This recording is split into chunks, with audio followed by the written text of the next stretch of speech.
What's up, guys? I'm here on the famous post office steps across the street from Madison Square Garden right there. During rush hour, by the way, so you're gonna hear about a honk, honk, honk. I wanted to talk about what happened in Amsterdam when we did the shoot with Miranda and Sebastian Kuch, who is an incredible alternative designer. We were over there and we figured maybe there's like some independent designer that I can tap into. As the weeks went on, my plans just kept falling apart. I just by chance go onto Instagram and I know someone that we mutually follow each other. And I asked her, I said, hey, do you know anybody that's around here that would be down to shoot?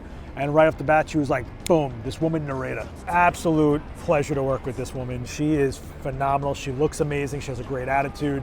She was super excited. And I was explaining to her like what we were doing, and she was like, oh, this is awesome. I know this designer that I work with that would be really excited if you shot his stuff. So I meet Sebastian, he comes to the hotel room, he starts laying out his designs, and he works in alternative materials like latex, rubber, vinyl. He really had a beautiful aesthetic, and I was really excited to see what he had for us to shoot with. Keep in mind the time frame that we're working with is like this big because we only had one free day and she only had 2-3 hours free to shoot.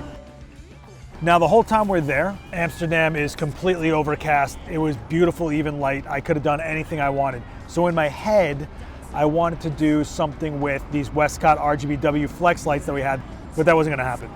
We get outside and what happens? It is the most hardcore sunlight day I have ever seen in months. Not a cloud in the sky, high noon sun just blazing straight down. Every shadow was disgusting and ugly. All the highlights were blowing out. And I go, oh, this is gonna be bad. I start pulling out my Profoto A1s and I was carrying a whole studio with me in that Think Tank Security V3 bag.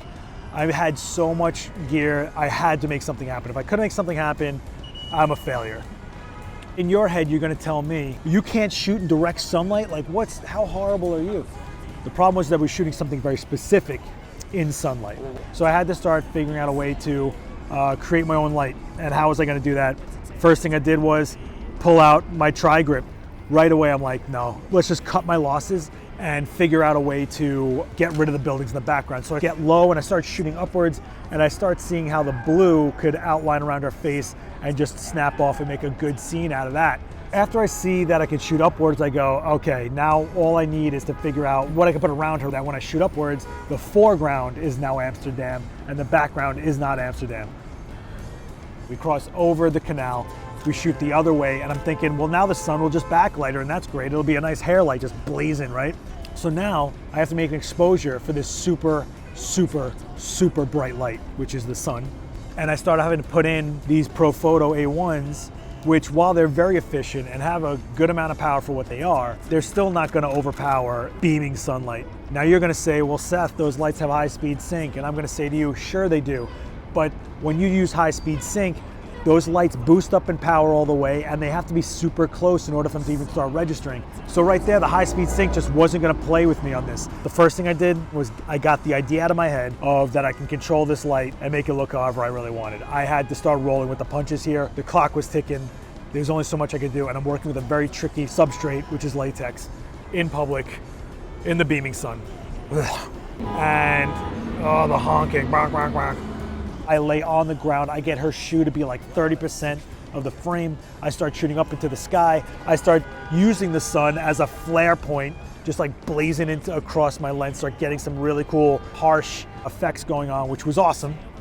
So instead of the sun becoming a problem, I started using it as an aspect of the shot, and the blue really of the sky, or like whatever I was getting out of the sky, was really creating a nice neutrally background to let her shine through.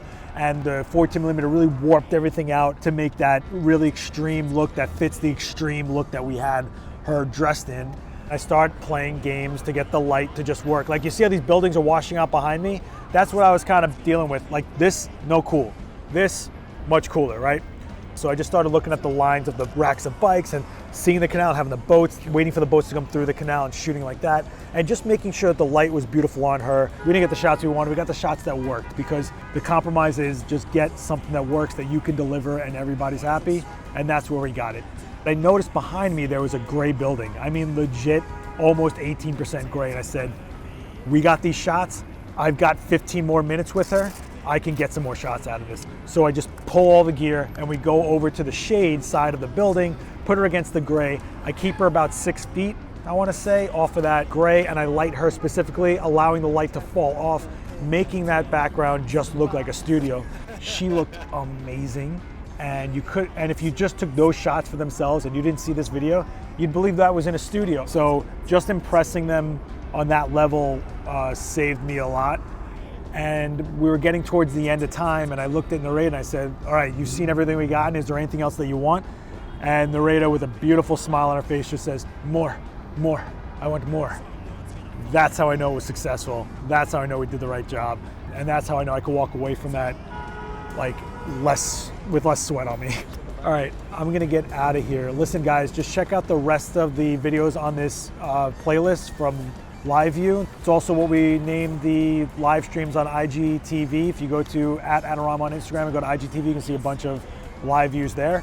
And I will try to keep on making some of these if you guys are into them. Write me in the comments. Tell me if these are working out for you. If there's something we're not getting to that you want to see. I really want to just bring you guys along with me when I do the jobs. That way you get the other aspect. It's not just really a tutorial, but it's about what the real experience of working on the fly is and working with what you got. Check out Nareda, check out Sebastian, and yeah, I'll see you down in the comments. Thank you guys so much. Later.